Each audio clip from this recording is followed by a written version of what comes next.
Je vous remercie. Excellences, chers frères et amis, Mohamed Ould-Cheikh El Ghazouani, président de la République islamique de Mauritanie. Excellences, Monsieur Geraldo Martins, Premier ministre de la République de Guinée-Bissau. Excellences, Monsieur le ministre délégué des Affaires étrangères du Japon. Monsieur le Premier ministre de la République du Sénégal, Madame la Présidente du Haut Conseil des collectivités territoriales, Monsieur le Président du Conseil économique, social et environnemental, Mesdames, Messieurs les ministres d'État, Mesdames et Messieurs les ministres, distingués délégués représentant les pays partenaires de ce Forum de Dakar pour la paix et la sécurité en Afrique, Excellences Mesdames, Messieurs les ambassadeurs, distingués invités. Je vous remercie vivement, cher frère Mohamed, Monsieur le Président Ghazouani, d'avoir bien voulu pour la deuxième fois rehausser de votre présence le Forum international de Dakar sur la paix et la sécurité en Afrique. J'apprécie beaucoup cette marque renouvelée d'amitié de votre part. Nous sommes ravis et honorés de vous compter parmi nous dans la pure tradition des relations ancestrales entre les peuples sénégalais et mauritaniens. Merci beaucoup, Monsieur le Président. Merci également à vous, Monsieur le Premier ministre Geraldo Martins, pour votre participation formes qui unissent la Guinée-Bissau et le Sénégal. Et surtout, merci au Japon, un des partenaires de référence de ce forum depuis le début, aux côtés de la France, je salue au passage, et tous les pays partenaires du forum, je voudrais les distinguer dans ces remerciements. Je souhaite à tous nos hôtes la bienvenue et un agréable séjour au Sénégal. J'exprime notre gratitude aux pays et institutions partenaires pour leur soutien constant au Forum de Dakar depuis son lancement en 2014. Je félicite le comité de pilotage et tous les partenaires associés à l'organisation du Forum. Et l'occasion m'est offerte de féliciter aussi les ministres, les différents ministres des Affaires étrangères qui ont porté ce forum. D'abord, M. Mankeur Ndiaye, en 2014, M. Sidiki Kaba, Mme Aïssata Tall Sall et M. Ismaël Madior Fall, ainsi que toute l'administration du ministère des Affaires étrangères.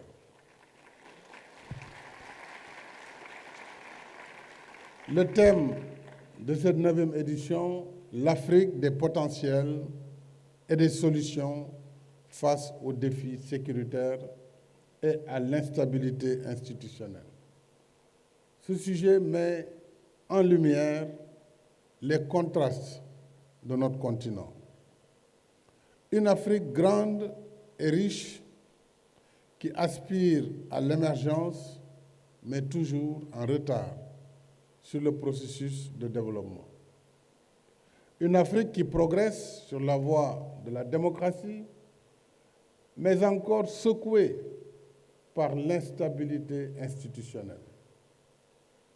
Une Afrique engagée à faire taire les armes, mais toujours sous le feu ravageur des conflits et du terrorisme.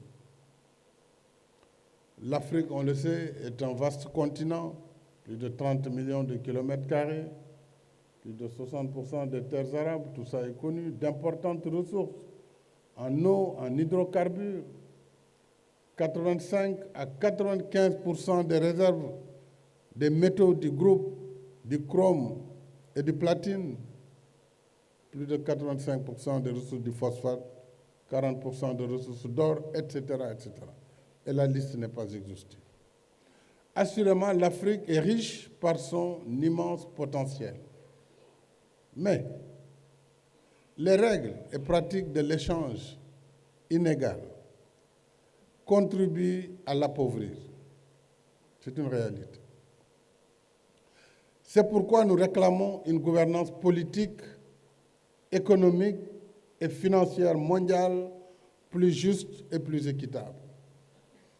Et je rappelle que parmi nos priorités figure, premièrement, la réforme du Conseil de sécurité des Nations Unies, vous l'avez rappelé, Monsieur le Président, et celle de l'architecture financière mondiale, y compris les institutions de Bretton Woods, Fonds monétaire et Banque mondiale, qui sont des institutions importantes héritées de la Seconde Guerre mondiale. Soit, il faut qu'elles soient plus représentatives des réalités de notre temps.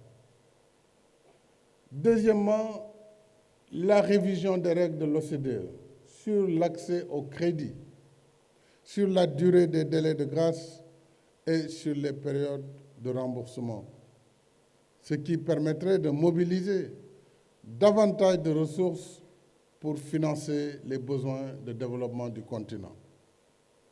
Troisièmement, la lutte contre les pratiques fiscales anormales, notamment l'évasion fiscale et les congés fiscaux abusifs, pour que l'impôt soit dûment payé là où la richesse est créée, surtout en ce qui concerne les industries extractives, mines, pétrole et gaz. Il faudra bien sûr lutter contre la corruption également en Afrique et favoriser les réformes dans les gouvernances des États, notamment en matière d'administration, pour développer le financement privé. Une gouvernance mondiale plus juste et plus équitable contribuerait à faire émerger l'Afrique des solutions, c'est-à-dire une Afrique qui compte davantage sur ses propres ressources pour financer ses efforts de développement et offrir de nouvelles opportunités de commerce et d'investissement à l'ensemble de ses partenaires. Je dois reconnaître et saluer qu'il faut saluer les progrès, les acquis déjà réalisés dans l'amélioration de la gouvernance économique depuis ces 2 dernières années et de la gouvernance financière.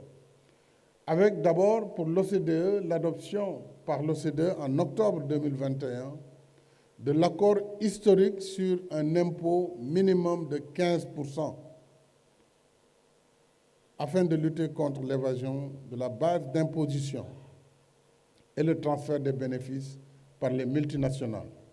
Maintenant, il faut rendre cet accord applicable aussi sur le continent africain. L'autre décision à saluer, c'est l'adhésion de l'Afrique au G20. Je remercie tous les pays membres du G20 ici représentés. Cette adhésion a été vraiment un progrès dans la lutte que nous menons pour plus d'inclusion et plus d'ouverture dans la gouvernance mondiale. Mais également, je salue la décision des instances du Fonds monétaire international lors du sommet de Marrakech récemment, avec les assemblées, d'octroyer au continent africain un 3e siège au conseil d'administration du Fonds.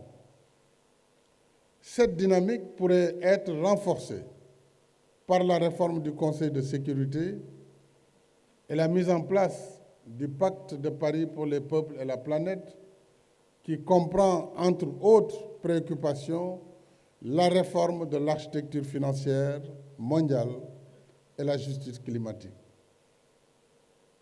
Alors que la COP28 démarre cette semaine à Dubaï, je n'oublie pas que l'Afrique des potentiels et des solutions, c'est aussi une Afrique qui participe à la lutte contre le réchauffement climatique de la planète, mais dans l'équité et la justice climatique.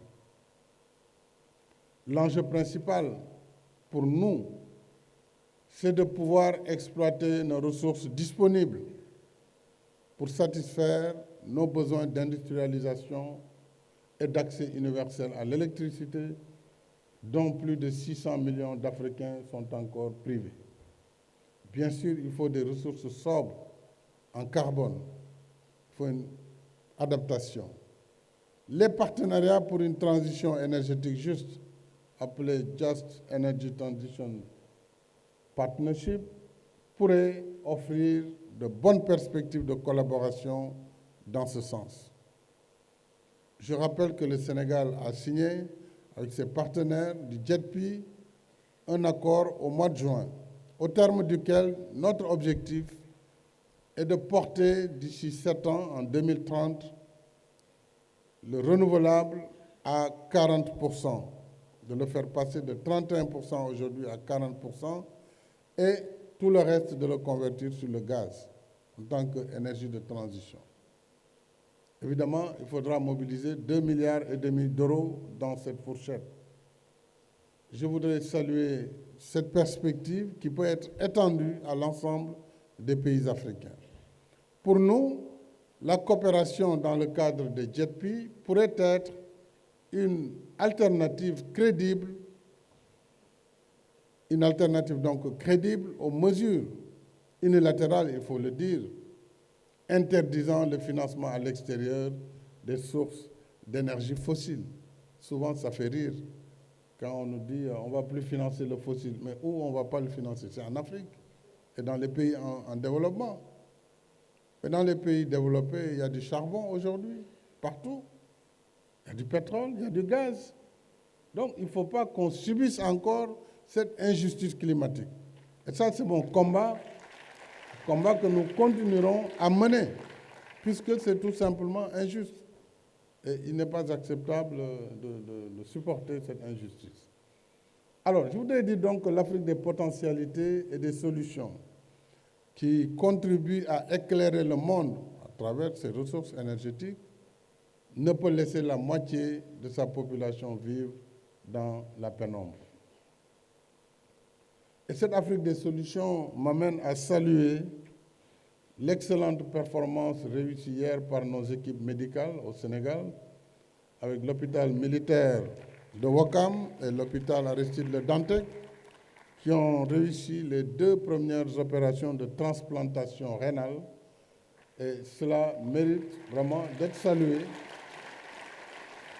Et nous avons décidé également de travailler pour la transplantation au niveau des yeux, oculaires. Et je ne suis pas médecin, donc je ne vais pas trop me hasarder dans ce domaine. Mais je sais qu'il y a du progrès. Et je salue mon général, chef d'état-major général, l'équipe de Ouakam, et je salue également Madame le ministre de la Santé, l'équipe du professeur Farika de l'hôpital Aristide Le Dantec. C'est une belle performance et cela va nous aider dans la lutte contre, n'est-ce pas, toutes ces maladies chroniques qui aujourd'hui tuent beaucoup de gens et nous coûtent très cher. Avec les centres de dialyse, quel que soit leur nombre, on voit bien que ce n'est pas suffisant.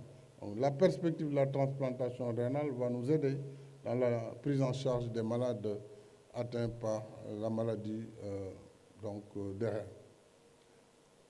Excellences, Monsieur le Président, Mesdames et Messieurs, le thème de cette 9e édition nous rappelle aussi notre part de responsabilité dans les défis sécuritaires et l'instabilité institutionnelle qui agite le continent. Hier, j'ai eu un collègue, il est anglophone, il m'a dit, what happened? It was between you francophone and now, since yesterday we saw what happened in Sierra Leone, now you bring it to the anglophone. Parce qu'il y avait un problème quand même en Afrique francophone. Je ne sais pas ce qui se passe avec nos frères militaires, mais il faut quand même parler à vos camarades. L'Afrique a besoin de pauses pour travailler pour le développement. Il ne faut pas, tous les matins, on nous annonce une mutinerie des militaires qui prennent une base ou qui vont libérer les prisonniers. Non, on ne peut pas développer l'Afrique dans ces conditions. En plus du coût humain et matériel, les conflits armés, on le sait, plombent totalement nos efforts sur la voie du développement économique et social. Et toutes ces perceptions contribuent à renchérir le crédit en Afrique. Parce qu'on va dire, non, mais là, vraiment, tous les jours, il y a des coups d'État. Comment allez-vous investir dans ces pays? Et ça nous coûte en perception, ça nous coûte en coût de loyer de l'argent. Il faut qu'il y ait une rencontre, cette fois-ci, entre l'Union africaine et les chefs militaires africains et les chefs d'État. Ça ne peut pas continuer. Autrement, on va retourner vraiment en arrière, c'est-à-dire au début des indépendances. C'est 60 ans, 65 ans de retard. Ce n'est pas acceptable. Il est donc temps de faire taire les armes et de privilégier le dialogue pour le règlement des différends.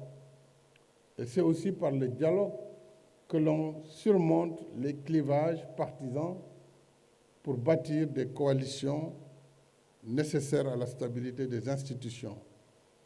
Ça, c'est dans chaque pays qu'on doit développer cette philosophie du dialogue national. Il faut que les gens se parlent. Il faut qu'ils trouvent des compromis. Parce que les pays sont fragiles. Tous nos pays sont très fragiles. Il me semble aussi important de veiller à concilier l'exercice des libertés individuelles, en particulier et collectives d'une part, et les impératifs d'ordre public d'autre part. La liberté sans responsabilité devient une menace pour la société. C'est dire que la démocratie, la stabilité institutionnelle et le développement économique et social ne peuvent s'accommoder de facteurs déstabilisants que sont, il faut le dénoncer, le populisme qui a atteint son paroxysme aujourd'hui, le radicalisme et les extrémismes de tous bords. Tous ces trois-là, il faut les combattre férocement. Populisme, radicalisme et extrémisme.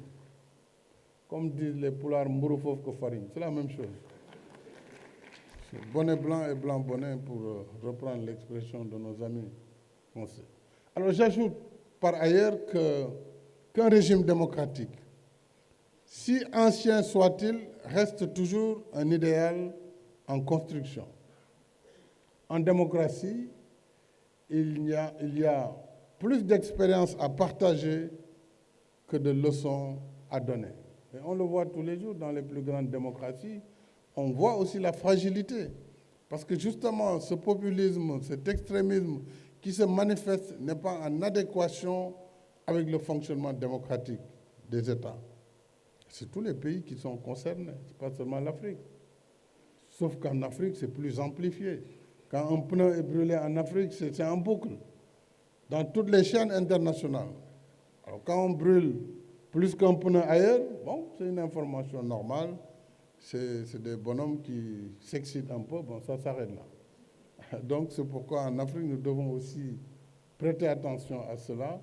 Et finalement, l'Afrique des potentialités et des solutions, c'est aussi l'Afrique qui met en commun ses forces, qui met en commun ses intelligences et ses ressources pour son développement et pour son intégration.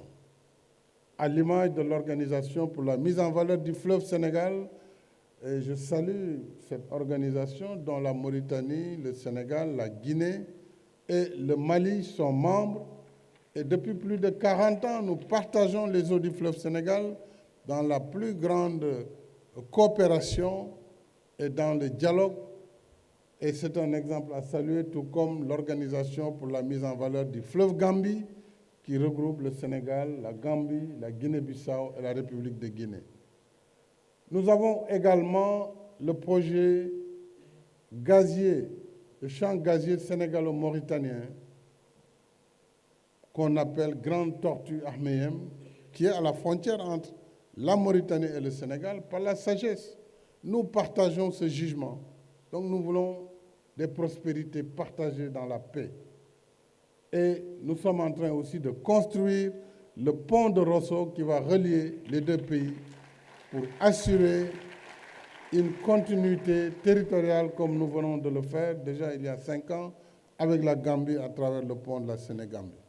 Voilà parmi tant d'autres exemples ce qui nous fera avancer sur le chemin du développement, dans la paix, dans la sécurité, mais en restant conscient de l'histoire multiséculaire de notre continent, comme nous y invite un géant de l'Afrique, Cheikh Anta Diop, que je cite. Il faut veiller à ce que l'Afrique ne fasse pas les frais du progrès humain, froidement écrasée par la roue de l'histoire. L'ignorance de l'histoire de son peuple est une forme de servitude. Fin de citation. Les enseignements de Cheikh Anta Diop nous parlent toujours pour nous dire que nous ne devons jamais nous laisser écraser par la roue de l'histoire, parce qu'à travers les âges, les peuples africains ont inventé, façonné, formé et transformé pour contribuer au progrès de l'humanité. Et cela est vérifiable. À l'ère moderne, je suis fermement convaincu que rien ne doit nous condamner à vivre en marge du progrès. L'Afrique des solutions est à notre portée. Si nos défis sont grands, plus grande doit être notre détermination à les relever. C'est sur ce sursaut que j'invite tout le continent en déclarant ouvert le 9e Forum de Dakar sur la paix et la sécurité en Afrique. Je vous remercie de votre attention.